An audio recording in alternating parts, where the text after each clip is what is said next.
இது மகிமை நேரம்.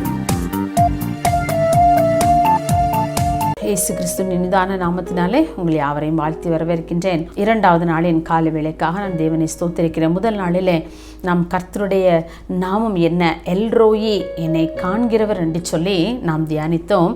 இந்த இரண்டாவது நாளிலே கர்த்தருடைய ஒரு நாமம் என்ன தெரியுமா?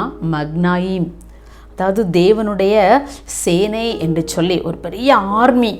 நம்ம அப்பா யார்? ஒரு பெரிய ஆர்மியில், ஒரு பெரிய மிலிட்ரியில் ஒரு பெரிய ஆஃபீஸராக இருக்கிறாருங்கிற ஒரு தலைப்பின் கீழே நம்ம அந்த நாளை நாம் தியானிப்போம்.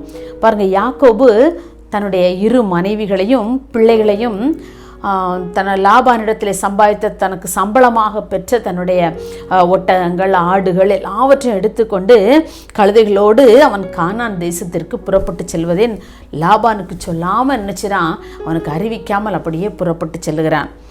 ஆனால் சில நாட்கள் கழித்து லாபான், அவனுடைய மாமனாகிய லாபானுக்கு இந்த விஷயங்கள் தெரிய வரும்போது ஓடோடி வருகிறான் லாபான்.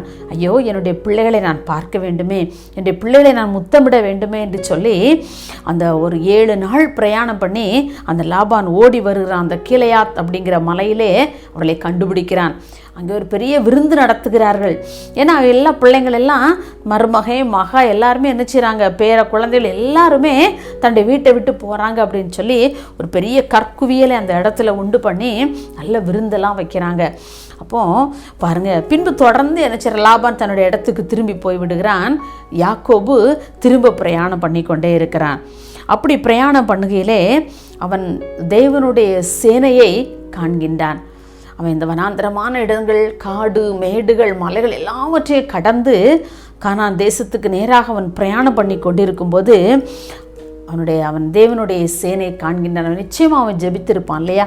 அந்த வனாந்திரமான இடத்திலும் தன்னுடைய குழந்தைகளை, தன்னுடைய மனைவியை, தன்னுடைய மிருக ஜீவன்களை பத்திரமாக கொண்டு போய் ஆண்டவர் சேர்க்க வேண்டுமே, எந்த எதிராளிகளுடைய கைகளோ அல்லது கொடிய மிருகங்களுடைய கைகளில் அகப்பட்டு விடக்கூடாதே என்று சொல்லி அவன் நிச்சயமாக யாக்கோபு ஆண்டவரோடு கூட ஜெபித்திருப்பான், ஆண்டவரோடு கூட பேசியிருப்பான்.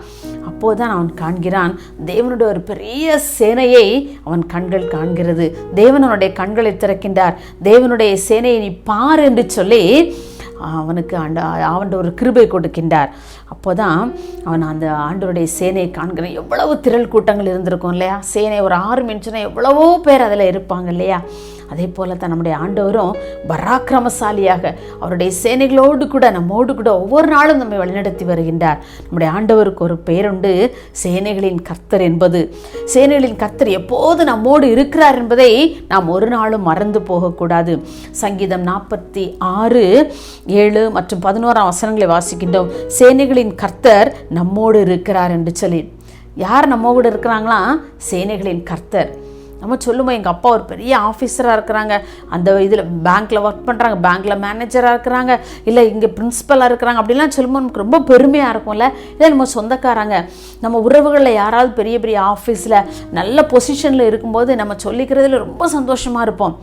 அதை விட ஒரு பெரிய ஒரு ஆர்மியில் ஒரு சேனைகளின் தலைவனாக ஏசப்பா இருக்கிறாங்க அப்படின்னு சொன்னால் அது எவ்வளோ பெரிய மகிழ்ச்சி இல்லையா? நம்ம எதற்கு பயப்படணும், நம்ம எதற்கண்டு பயப்படணுங்கிற அவசியமே நமக்கு இல்லை. இப்படிப்பட்ட தேவன் நமக்குள் இருக்கும் பொழுது, நம்மோடு கூட இருக்கும்போது நாம் கலங்க வேண்டிய அவசியமே இல்லை இல்லையா? நமக்கும் பாருங்கள், நிறைய வேளைகளிலே போராட்டங்கள் உண்டு. உலக பிரகாரமான மனிதர்களுடைய போராட்டங்கள் உண்டு, மனிதனால் ஏற்படக்கூடிய போராட்டங்கள் உண்டு. பிசாசினுடைய சாத்தானால் வரக்கூடிய தொல்லைகளுக்கு தேவனுடைய சேனை எதிராக நின்று போராடுவதற்கு அவர் ஆயத்தமாக இருக்கின்றார். நம்முடைய வாழ்க்கையில், நம்முடைய சரீர பிரகாரமான வாழ்க்கையில் ஆனாலும் சரி, ஆவிக்குரிய வாழ்க்கையில் ஆனாலும் சரி, பிசாசானவன் நம்மோடு கூட அநேக வேளைகளிலே எதிர்த்து நிற்கும் போது, அன்றைக்கு யாக்கோபுக்கு விரோதமாக பல காரியங்கள் நிகழ்ந்த போதும் கூட அன்றைக்கு யாக்கோபு அந்த தேவனுடைய சேனையை கண்டதினாலே நான் எவ்வளவு மகிழ்ந்திருப்பான் இல்லையா? இவ்வளோ பெரிய சேனைகளின் கர்த்தர் என்னோடு கூட இருக்கிறார் என்று சொல்லி அவன் நிச்சயமாய் சந்தோஷப்பட்டிருப்பான். அதே போல் நம்முடைய வாழ்க்கையிலும் சேனைகளின் கர்த்தர் என்னோடு கூட இருக்கிறார் என்கிற நம்பிக்கையோடு மக்னாயிம் என்று சொல்லி நாம் தைரியமாக நம்முடைய வாழ்க்கையிலே நாம் தொடர்ந்து முன்னேறுவதற்கு ஆண்டவருடைய கிருபையை நாம் ஒவ்வொரு நாளும் தேடுவோம். இன்னும் ஒரு சம்பவத்தை பார்க்கலாம். 2 ராஜாக்கள் 6ஆம் அதிகாரத்தில் அந்த சீரியாவின் ராஜா எலிசாவை பிடிப்பதற்காக தன்னுடைய இராணுவங்களை எல்லாம் அனுப்பி விடுகிறான். அப்போ நம்ம முந்தின நாள் நைட்டில் நல்லா அந்த எலிசா தீர்க்கதரிசியும் அவனுடைய ஊழியக்காரன் சேர்ந்து நல்லா தூங்கிட்டு மறுநாள் காலையில் எழுந்திருச்சு இந்த வேலைக்காரன் வந்து பார்க்குறான். அப்போ எஜமானே நம்மை சுற்றி நிறைய இராணுவங்கள்லாம் நிற்குதுன்னு சொன்ன உடனே எலிசா ஒரு நிமிடம் ஜெபிக்கிறான். என்ன சொல்லி ஜெபிக்கிறான்? ஆண்டவரே, இவன் பார்க்கும்படி இவன் கண்களை திறந்திரலும் என்று சொல்லி. அப்போ கேயாசுடைய கண்கள் திறக்கப்படுகிறது. அப்போ பார்க்குறான், அக்னிமயமான ரதங்களாலும் குதிரைகளாலும் அந்த மலை முழுவதும் சூழ்ந்திருப்பதை அந்த வேலைக்காரன் பார்க்கின்றான். அப்போ பாருங்க, தேவன் நமக்காக யுத்தம் பண்ணுகிற ஒரு சேனைகளின் தேவனாக நம்மோடு கூட இருக்கின்றார்.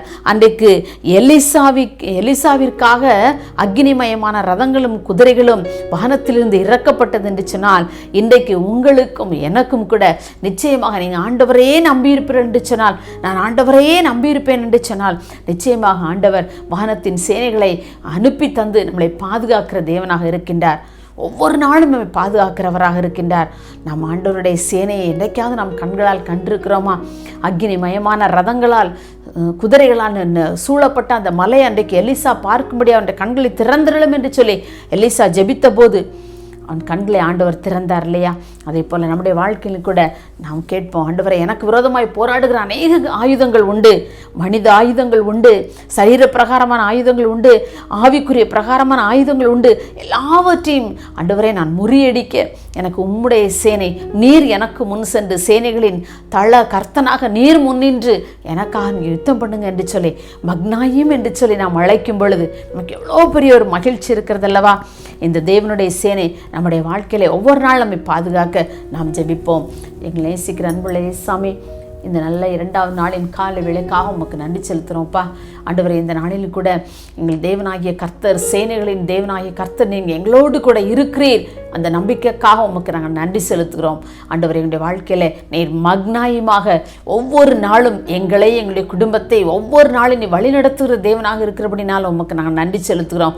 நாங்கள் ஒவ்வொரு நாளும் ஆவிக்குரிய சரீர வாழ்க்கையில் அநேக போராட்டங்கள் நிகழும் பொழுது என்னுடைய போராட்டங்களில் எல்லாம் யுத்த வீரனாக நீர் இருந்து ஒவ்வொரு நாளும் எங்களுக்கு இதுவரைக்கும் ஜெயம் கொடுத்து வந்தீரப்பா. இனிமேலும் அப்படியே நீங்கள் செய்ய போகிற தயவிற்காகவும் நாங்கள் ஸ்தோத்திரிக்கிறோம். ஆண்டவரே, எவ்வளவு கஷ்டத்திலும் பாடுகளிலும் வேதனைகளிலும் கவலைப்படுகிற பிசாசின் பிடிகளிலும் கூட வேதனைப்பட்டு கலங்குகிற ஒவ்வொரு பிள்ளைகளையும் அப்பா, தேவனுடைய சேனையாகிய நீர் உடைய பிள்ளைகளோடு இருந்து எல்லாவற்றையும் ஜெயிப்பதற்கு கர்த்தனை பலன் கொடுக்கும்படியே நாங்கள் ஜெபிக்கிறோம். அப்படியே கலங்கி நிற்கிற ஒவ்வொரு பிள்ளைகளையும் கர்த்தனை பலப்படுத்துகிறதற்காக உம்மை ஸ்தோத்திரிக்கிறோம். இயேசுவின் நாமத்திலே தாழ்மையாய் கேட்கிறோம் பிதாவே, ஆமென்.